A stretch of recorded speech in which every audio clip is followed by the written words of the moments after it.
Hello everyone, welcome and welcome back to the channel. हम sources of finance को कर रहे थे। सोर्सेज ऑफ फाइनेंस में हमने शेयर्स को कर लिया है, इक्विटी शेयर्स और प्रेफरेंस शेयर्स। इक्विटी शेयर्स के तो ऐसे कोई टाइप नहीं होते हैं, प्रेफरेंस शेयर्स के टाइप होते हैं जो कि हमने कर लिए हैं। ईजी से है बिल्कुल। अब हम नेक्स्ट सोर्स करते हैं डिबेंचर। सेकंड हमारा सोर्स क्या है? डिबेंचर। जैसे प्रेफरेंस शेयर्स के टाइप होते हैं ना, वैसे ही डिबेंचर्स के भी टाइप होते हैं। अगर उनमें किसी में डाउट था तो इसमें क्लियर हो जाएगा। डिबेंचर्स क्या होते हैं? देखो, शेयर्स जैसे कि अगर कंपनी शेयर्स को इशू कर रही है, यानी कि अपनी कैपिटल को वो कई हिस्सों में बांट रही है। फर्म की टोटल कैपिटल मान लो 1,00,000 रुपये है, 1,00,000 रुपये है, तो उसने क्या किया, 100 रुपये के 100 शेयर्स, 100 रुपये के 1,000 शेयर्स निकाल दिए। यानी कि उसने एक कैपिटल के 1,000 टुकड़े कर दिए। इन टुकड़ों को ही हम शेयर बोलते हैं कि 100 रुपये का एक शेयर, तो 1,000 रुपये के 100 से मल्टीप्लाई करने पर 1,00,000 रुपये। तो एक कैपिटल को उसने 1,000 टुकड़ों में तोड़ दिया। इन टुकड़ों को ही हम क्या कहते हैं? शेयर्स कहते हैं। और जो शेयर लेने वाले होते हैं ना, उनको बोलते हैं शेयर होल्डर। क्या बोलते हैं उनको? Share holder. और ये जो शेयर होल्डर होते हैं ना, ये ओनर होते हैं। ओनर का मतलब मालिक। ये कंपनी के मालिक होते हैं जिसकी कंपनी में इन्होंने पैसा लगाया है, यानी शेयर होल्डर कौन हुए? मालिक। डिबेंचर्स भी इस तरीके से है। ये भी पैसे, इनको पैसे की चाहिए ज़रूरत थी, इन्होंने डिबेंचर्स निकाल दिए। लेकिन जो डिबेंचर्स लेंगे ना, उनको क्या बोलेंगे? Debenture holder. Share holder share लेने वाले, डिबेंचर होल्डर डिबेंचर लेने वाले। शेयर होल्डर होते हैं ओनर, क्योंकि वो उनकी अपनी कंपनी है, एक तरीके से कहे, जो कैपिटल में उन्होंने पैसा लगाया है। इन्होंने कैपिटल नहीं दिया है, इन्होंने ना एक तरह से लोन दिया है। हम कह सकते हैं कंपनी ने ना इनसे बोरो किया है। बोरो मतलब उधार किया है। तो ये कंपनी के क्या हुए? बोरोवर। ये कंपनी के क्या हुए? बोरोवर। सॉरी, कंपनी इनकी क्या हुई? बोरोवर। ये कंपनी के क्रेडिटर हुए। ये कंपनी के क्रेडिटर हुए, कंपनी इनकी बोरोवर हुई। समझ में आया? इस तरीके से ये कंपनी के ओनर नहीं होते, बल्कि क्रेडिटर होते हैं। क्रेडिटर पता है ना आपको? जिसने हमें पैसा दिया है और हमें इसे लौटाना है, तो हमारी लायबिलिटी बनती है इनको पैसा देने की। तो डिबेंचर होल्डर से हमने पैसा उधार लिया है, ये हमारे क्रेडिटर हैं, ये ओनर नहीं होते हैं। क्योंकि ओनर अगर हमने कह दिया, ओनर का मतलब होता है वो ना कंट्रोल रखते हैं कंपनी को चलाने का। कंपनी किस तरीके से चलेगी, इसमें अपना वोट दे सकते हैं। इक्विटी शेयर वाले देते हैं ना, प्रेफरेंस वाले भी दे सकते हैं अगर कुछ कंडीशंस होती हैं। लेकिन ये वोट वगैरह कुछ नहीं देंगे। लेकिन एक फ़ायदा इनका क्या होता है, इनको ना जो इंटरेस्ट मिलता है, जैसे इनको मिलता है डिविडेंड। शेयर पे क्या मिलता है हमें? डिविडेंड। शेयर पे हमें देना पड़ता है, कंपनी को देना पड़ता है, ओनर को डिविडेंड। डिविडेंड मतलब प्रॉफिट्स जितने भी हैं हमारे, उसमें सारे खर्चे बांट दिए, जितने भी ज़रूरी थे शेयर होल्डर मत को लास्ट में देंगे। क्रेडिटर को दे दिए हमने, डिबेंचर होल्डर को दे दिया। उसके बाद जो प्रॉफिट बचा ना, कुछ प्रॉफिट वो बचा के रख लेती है, चाहे तो सारा बचा ले, और लेकिन चाहे तो कुछ बचा के रख ले, कुछ डिविडेंड की फॉर्म में दे दे। तो इनको मिलता है डिविडेंड। इनको जो मिलता है वो मिलता है इंटरेस्ट। किस पे? डिबेंचर पे। मान लो कोई भी डिबेंचर है ना, उस पे 6% इंटरेस्ट मिलना है, तो 6% के डिबेंचर लिखा रहता है, ऐसे कि 6% के डिबेंचर लिए हैं, कितने? 100 डिबेंचर लिए हैं मान लो, तो ना इसके आगे लिखा रहेगा, ये ध्यान रखना। डिबेंचर्स के सामने उसकी फेस वैल्यू लिखी रहती है कि कितना इंटरेस्ट मिलेगा उसको? 6%। इनको मिलता है इंटरेस्ट। डिविडेंड मिलता है इक्विटी शेयर होल्डर्स को, और बोरोवर जो क्रेडिटर है इनको मिलता है, बोरोवर नहीं, क्रेडिटर है जो, इनको क्या मिलता है? इंटरेस्ट। समझ आया? डिबेंचर होल्डर को क्या मिलेगा? इंटरेस्ट। जैसे प्रेफरेंस शेयर होल्डर वालों को उनके आगे भी रेट लिखी होती है, बताया था ना मैंने कि न मान लो 9% लिखा हुआ है कि 9% के प्रेफरेंस शेयर्स है। इसका मतलब क्या हुआ 9% के? कि उनको जो डिविडेंड मिलेगा वो 9% की रेट से मिलेगा, इनको जो इंटरेस्ट मिलेगा वो 6% की रेट से मिलेगा। यानी ये कुछ कुछ ना डिबेंचर्स प्रेफरेंस शेयर्स की तरह से सिमिलर होते हैं। इनको जो इंटरेस्ट मिलेगा वो ऐसे मिलेगा, जैसे प्रेफरेंस शेयर वालों को क्या मिलती है? एक तरह से गारंटी मिलती है। गारंटी तो नहीं कह सकते, उनको तो जब प्रॉफिट होएगा तभी मिलेगा। लेकिन एक बात होती है, कि इक्विटी वालों से पहले प्रेफरेंस शेयर वालों को हम प्रेफर करेंगे। प्रेफर मतलब प्राथमिकता देंगे, भाई तुम आओ, इनका स्वागत करेंगे पहले।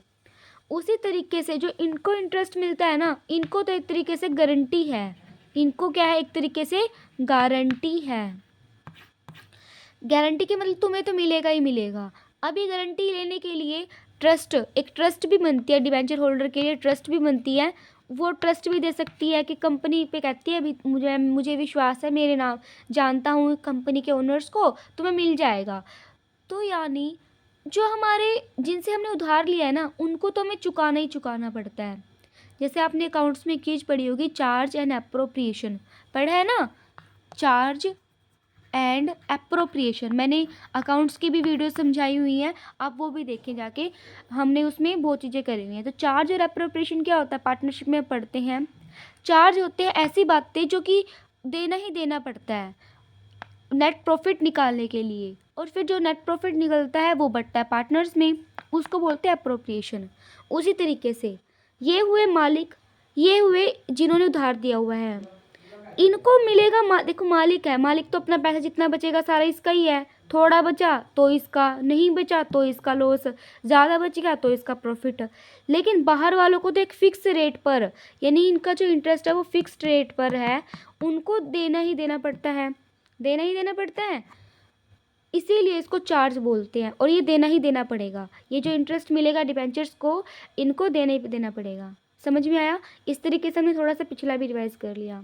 जैसे लोग बोलते हैं ना कि भी डिबेंचर्स इतने ज़्यादा सेफ़ हैं, क्या है डिबेंचर सेफ़ है लेना, क्या है सेफ़ है, तो लोग इनको क्यों नहीं लेते हैं, लोग इनको क्यों नहीं लेते हैं, इनको क्यों नहीं लेते शेयर्स मतलब इनको लेना चाहिए ना भी, जब सेफ़ है, पक्का है, इंटरेस्ट मिलेगा ही मिलेगा।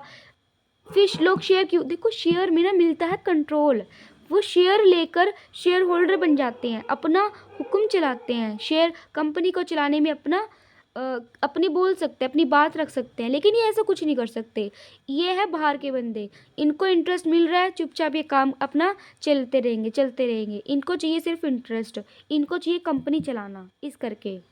दूसरी बात ये कि जो डिबेंचर्स पे इंटरेस्ट मिलेगा ना, ये थोड़ा कम होता है, जितना इनको शेयर होल्डर को डिविडेंड मिलता है ना, उनसे थोड़ा कम होता है। माना कि सेफ़ है, रिस्क कम है, लेकिन आप देखना जितना ज़्यादा रिस्क होता है ना जिस चीज़ में, उतना ही प्रॉफिट मिलता है। कहते हैं ना कि रिस्क और प्रॉफिट का डायरेक्ट रिलेशन है, रिस्क ज़्यादा प्रॉफिट ज़्यादा, रिस्क कम प्रॉफिट कम।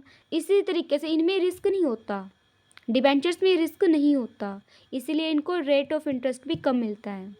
एक और बात बहुत इम्पोर्टेंट है कि लोग डिबेंचर्स, अगर क्वेश्चन आए कि कौन सा सोर्स जो है वो सस्ता है और कौन सा महंगा पड़ता है कंपनी को, कंपनी के लिए कौन सा सस्ता है कौन सा महंगा, आप कहेंगे अभी तो आपने बताया कि डिबेंचर्स होल्डर का जो इंटरेस्ट है, रेट ऑफ इंटरेस्ट है, वो कम होता है। किससे कम होता है? इक्विटी वालों को जो डिविडेंड मिल रहा है उससे कम होता है, हमने भी पढ़ा। तो ये सस्ते हुए, ये तो है ही बात। लेकिन एक और रीज़न है कि डिबेंचर्स का जो सोर्स है, अगर हम डिबेंचर ले रहे हैं, हम सोर्सेज ऑफ फाइनेंस पढ़ रहे हैं ना, पहले तो बात बताओ, हम सोर्सेज ऑफ फाइनेंस पढ़ रहे हैं कि पैसा कहाँ कहाँ से आ सकता है। दो चीज़ें पढ़ ली, शेयर और डिबेंचर। हम ये सब क्यों पढ़ रहे हैं? ये समझने के लिए कि पैसा कहाँ कहाँ से आता है, पहले वो समझो, कहाँ से सस्ता पड़ता है फिर वो समझो। हमें सस्ता तो देखना है ना, तो ये सस्ते होते हैं, मैं हिंदी में लिख रही हूँ सस्ते। ये क्या होते हैं? सस्ते क्यों होते हैं? इनको फ़ायदा, इन अगर ना कंपनी डिबेंचर्स इशू करती है ना, कंपनी को ना टैक्स पे रिलीफ मिल जाता है एक तरीके से। कैसे? मैं समझाती हूँ। डिबेंचर्स को जो इंटरेस्ट मिलता है ना, ये मिलता है प्रॉफिट निकालने से पहले, मतलब जो भी इनका प्रॉफिट आएगा ना, मतलब ये प्रॉफिट में से माइनस होता है, प्रॉफिट निकालने से पहले। मैं हिंदी में लिख देती हूँ, प्रॉफिट निकालने से पहले, कि प्रॉफिट इसके बाद निकलेगा, ये चार्ज होता है। क्या होता है? ये चार्ज होता है, ये होता है चार्ज यानी कि एक्सपेंसेस है जो हमें करना ही करना पड़ेगा। ये जो इंटरेस्ट मिल रहा है ये प्रॉफिट निकालने से पहले मिलता है, देना ही देना पड़ेगा। ये होता है प्रॉफिट देने के बाद, आफ्टर द प्रॉफिट। ये सिर्फ पार्टनर्स में बचना है, जितना बचेगा उतना इनका, बाकी नहीं बचा तो नहीं बचा। ये चार्ज नहीं है एक तरीके से, मतलब कोई ऐसे फिक्स रिस्पॉन्सिबिलिटी नहीं है कि देना ही देना है, प्रॉफिट हुआ तो देंगे, नहीं हुआ तो नहीं देंगे। तो ये ऐसा कोई चार्ज नहीं है, ये कोई चार्ज नहीं होता। इतना समझ में आया कि ये देना ही देना पड़ता है, ये नहीं देना पड़ता। अब जब भी हम प्रॉफिट्स निकालते हैं, टैक्स देते हैं ना, हम अपने टैक्सेस में से ना कुछ एक्सपेंसेस को माइनस कर सकते हैं। मतलब प्रॉफिट निकालने से पहले कुछ एक्सपेंसेस को माइनस करते हैं। ये वो वाला एक्सपेंस है जिससे हमारे प्रॉफिट कम होते हैं। हाँ, क्योंकि देखो प्रॉफिट मान लो 1 लाख का आया, कितना आया, 1 लाख का प्रॉफिट आया, हमने उसमें से कुछ इंटरेस्ट दिया है, कितना, मान लो 1,000 दिया है, सिर्फ कितना दिया है, सिर्फ और सिर्फ 1,000 हमने इंटरेस्ट दिया है, तो कितना आंसर आ जाएगा हमारा, 99,000, इतना आंसर आ जाएगा। अब क्योंकि हमने इंटरेस्ट माइनस कर दिया, ये क्या है, इंटरेस्ट, तो हमारा प्रॉफिट कम हुआ। टैक्स अगर मान लो 10% टैक्स लगना है, कितना लगना है, ये टैक्स है, 10% टैक्स लगना है, 10% टैक्स लगना है। 1 लाख पे टैक्स कितना बनेगा, 1 लाख पे, 1 लाख पे बनेगा 10,000 टैक्स। वहीं 99,000 पे टैक्स कितना बनेगा, 9,900। तो मुझे बताओ, आप कहेंगे 100 रुपये का तो फ़र्क है। ये मैंने छोटा एग्जाम्पल लिया, किसी जो बड़ी बड़ी कंपनी होता है उनको लाखों करोड़ों में हमारा प्रॉफिट बनता है, इस करके वो प्रॉफिट को बचाना चाहती हैं, इसीलिए ना वो डिबेंचर्स इशू करती हैं कि डिबेंचर इशू करने पर जो इनको इंटरेस्ट देना पड़ता है ना, वो प्रॉफिट में से माइनस होता है, उसके बाद टैक्स लगता है। ये समझ में आ रही है, यानी टैक्स ये देने के बाद लगेगा, लेकिन इसमें टैक्स ना पहले लगता है फिर ये देते हैं, इसीलिए इनको टैक्स का बेनिफिट नहीं मिलता। शेयर वालों को टैक्स का बेनिफिट नहीं मिलता, डिबेंचर्स इशू करने पर टैक्स का बेनिफिट मिल जाता है। कैसे मिलता है ये मैंने समझा दिया कि इंटरेस्ट माइनस होएगा, जो प्रॉफिट आया उस पर लगेगा। ऑब्वियसली जब प्रॉफिट कम, टैक्स कम। समझ में आया, मैं लिख देती हूँ एक बार अच्छे से कि जो हमारे प्रॉफिट है ना, जो डिबेंचर्स हैं, कि डिबेंचर्स इशू करने पर, डिबेंचर इशू करने पर, ये लाइन लिखनी है आपको as it is, debenture issue करने पर टैक्स बेनिफिट मिलता है। क्यों मिलता है, क्योंकि ना प्रॉफिट इनके बाद निकालते हैं हम, टैक्स बेनिफिट मिलता है, तो ये सस्ते हुए। लेकिन इनको टैक्स का बेनिफिट नहीं मिलता, जो शेयर्स होते हैं ना उनको टैक्स का बेनिफिट नहीं मिलता। आप कहेंगे शेयर क्या, कंपनी को नहीं मिलता है, कि शेयर इशू करने पर, शेयर इशू करने पर, शेयर इशू करने पर टैक्स का बेनिफिट नहीं मिलता, नहीं मिलता। समझ में आया कि डिबेंचर इशू करेंगे तो टैक्स का बेनिफिट मिलेगा, शेयर इशू करने पर टैक्स का बेनिफिट नहीं मिलता। क्यों नहीं मिलता, क्योंकि ना जब हम प्रॉफिट निकालते हैं ना, इस प्रॉफिट में से हमारा इंटरेस्ट माइनस होता है, उसके बाद हमारा टैक्स लगता है, उसके बाद। लेकिन इसमें कैसे लगता है, इसमें ऐसे लगता है, इसमें ना इंटरेस्ट माइनस करके टैक्स लगेगा, लेकिन टैक्स लगने के बाद जो हमारा प्रॉफिट आया है ना, टैक्स लगने के बाद जो हमारा प्रॉफिट आया है उस पे फिर हम डिविडेंड देते हैं, उस पे फिर हम डिविडेंड देते हैं। तो बताओ, टैक्स तो पहले ही लग गया, लगना था, जो हमारा डिविडेंड देने का कुछ हमें फ़ायदा ही नहीं मिला।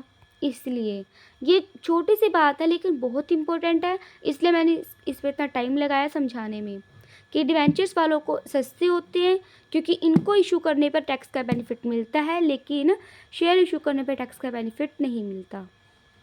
डिवेंचर्स के ना कुछ टाइप्स भी होते हैं, वो हम नेक्स्ट वीडियो में करें या इस वीडियो में कर लेते हैं, छोटे थोड़े से आए वैसे, तो अभी करवा देती हूँ। जैसे प्रेफरेंस के होते हैं ना, वैसे इसके होते हैं, समझते हैं उसको भी।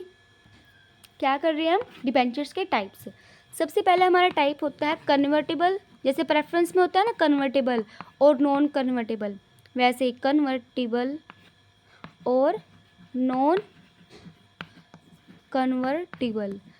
कन्वर्टेबल का मतलब जिसको कन्वर्ट कर सकते हैं, नॉन कन्वर्टेबल को कन्वर्ट नहीं कर सकते। लेकिन किस में कन्वर्ट करने की बात हो रही है, शेयर्स में, इक्विटी शेयर्स में।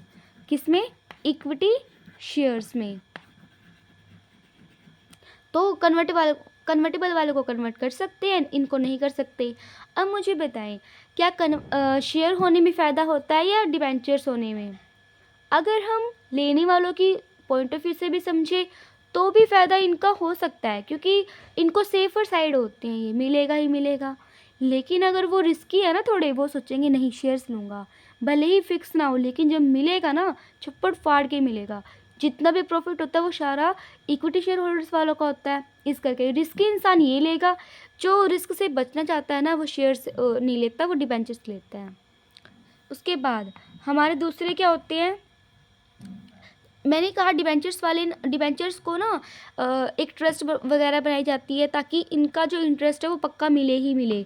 लेकिन कुछ ऐसे भी होते हैं जो सिक्योर्ड नहीं होते, कुछ हमारे डिबेंचर्स सिक्योर्ड नहीं होते। सिक्योर्ड किससे, एक ना एसेट, कोई भी एसेट है गिरवी रख दी जाती है, कंपनी कहते हैं मेरी एसेट्स ना तुम्हारे ऊपर चार्ज है, मतलब अगर मैं इंटरेस्ट नहीं दूंगा मेरी एसेट्स को तुम बेच लेना, ठीक है। तो जो सिक्योर्ड वाले होते हैं ना इनकी तो होती है गिरवी, इनके पास मॉर्टगेज होती है, एसेट्स को बेच के अपना इंटरेस्ट ले सकते हैं, मतलब ऐसा कुछ प्रोविज़न होता है इनके पास। अनसिक्योर्ड वाले के पास ऐसा कोई ऑप्शन नहीं होता कि नहीं मिला तो नहीं मिला आपको, लेकिन सिक्योर्ड वालों को पक्का है मिलेगा ही मिलेगा, नहीं मिलेगा तो भाई एसेट्स तो है ही बैकलॉग में, बैकअप के लिए एसेट्स तो है ही, इस करके। फिर एक होते हैं हमारे first debentures and second debentures. First debentures का मतलब क्या हुआ, ऐसे जैसे कि ना शेयर्स में होते हैं ना इक्विटी शेयर्स और प्रेफरेंस शेयर्स, तो जो इक्विटी वाले हैं उनको बाद में मिलती हैं, वो हो गए सेकंड वाले। कि ऐसे कुछ डिबेंचर्स जो सेकंड वाले हैं ना उनको बाद में मिलेगी, फर्स्ट नाम से पता चल रहा है तो पहले इनको मिलती है पेमेंट, मिलती सबको है, लेकिन कई बार होता है ना इसकी मान लो वो अनसिक्योर्ड हुए तो वो सेकंड वाले हो जाएंगे। ये भी एक टाइप है छोटा सा कि फर्स्ट डिबेंचर्स और सेकंड डिबेंचर्स, ज़्यादा कुछ इसमें इंपॉर्टेंट नहीं होते हैं, बाकी जो हैं वो हमें पता ही है। ये छोटी मोटी बातें थी जो पूछ सकते हैं। यानी कि डिबेंचर्स हमने कर लिए, क्या क्या किया कि जैसे ही ना शेयर्स है, जो हमारे शेयर्स होते हैं कंपनी की पूरी कैपिटल है, उस कैपिटल के अलग अलग छोटे छोटे एन सारे टुकड़े कर दिए, वो हो गए हमारे शेयर्स। लेकिन कंपनी को लेना है लोन, तो कंपनी ने उसके बहुत सारे टुकड़े कर दिए, तो वो टुकड़े क्या कहलाए लोन के, वो कहलाए डिबेंचर्स। वो क्या कहलाए, डिबेंचर्स। यानी डिबेंचर्स इसीलिए हमारे क्या होते हैं, क्रेडिटर्स होते हैं, और जो शेयर होल्डर है वो क्या होते हैं, ओनर होते हैं। यानी कि ये डिबेंचर एक तरह से लोन की तरह ही होता है, एक सर्टिफिकेट सा होता है। कंपनी ना सर्टिफिकेट, जैसे शेयर वालों का सर्टिफिकेट होता है ना, ऐसे डिबेंचर का भी सर्टिफिकेट होता है जिसमें कंपनी की सील वगैरह लगी होती है, और ये जो होल्डर है इसके उसको दे देती है कि उस पर लिखा होता है आपके डिबेंचर्स इतने हैं, उसकी वैल्यू इतनी है। ये होता है लोन। और इक्विटी शेयर होल्डर वाले क्या होते हैं, कैपिटल का हिस्सा बनते हैं, ये लोन का हिस्सा बनते हैं, इसीलिए इनको इंटरेस्ट देना ही देना पड़ता है। इनको इंटरेस्ट मिलता है, इनको डिविडेंड मिलता है। सस्ता कौन सा है, डिबेंचर। शेयर होल्डर जो शेयर कंपनी के लिए सस्ता है, देख रहे हो आप मैं किसके पॉइंट ऑफ व्यू से बात बता रही हूँ, बार बार कंपनी के पॉइंट ऑफ व्यू से कह रही हूँ। कंपनी के पॉइंट ऑफ व्यू से डिबेंचर उनको सस्ते पड़ते हैं, इक्विटी शेयर होल्डर्स उनको महंगे पड़ते हैं, क्योंकि हमें टैक्स का बेनिफिट नहीं मिलता, इन पे टैक्स का बेनिफिट मिल जाता है डिबेंचर्स वालों पर। चलो हमने अब डिबेंचर्स को तो अच्छे से कवर कर लिया है। फिर भी अगर आपको कोई डाउट है किसी भी पॉइंट में कि मैंने समझाया प्रॉफिट का क्या, कुछ भी अगर डाउट है तो आप पूछ सकते हैं। बाकी जो हम टाइप्स है सोर्सेज ऑफ फाइनेंस के वो हम नेक्स्ट वीडियोस में कवर करेंगे। और जो टॉपिक आया ना मैंने बताया टैक्स का बेनिफिट मिलता है, इसको हम और भी अच्छे से करेंगे वैसे आगे, ये सिर्फ मैंने हिंट दिया है थोड़ा सा, ऐसा नहीं है मैंने यहीं पे ख़त्म कर दिया आगे कभी टॉपिक ही नहीं आएगा। इसको और भी अच्छे से करेंगे डिटेल में, बहुत अच्छे से करेंगे। जो कॉस्ट होती है ना, कॉस्ट ऑफ फाइनेंस, उसमें हम अच्छे से करते हैं, कॉस्ट ऑफ कैपिटल बोल सकते हैं, उसमें हम करेंगे इसको अच्छे से। मिलते हैं नेक्स्ट वीडियो में, अगर कुछ डाउट है तो आप पूछ सकते हैं। Thank you.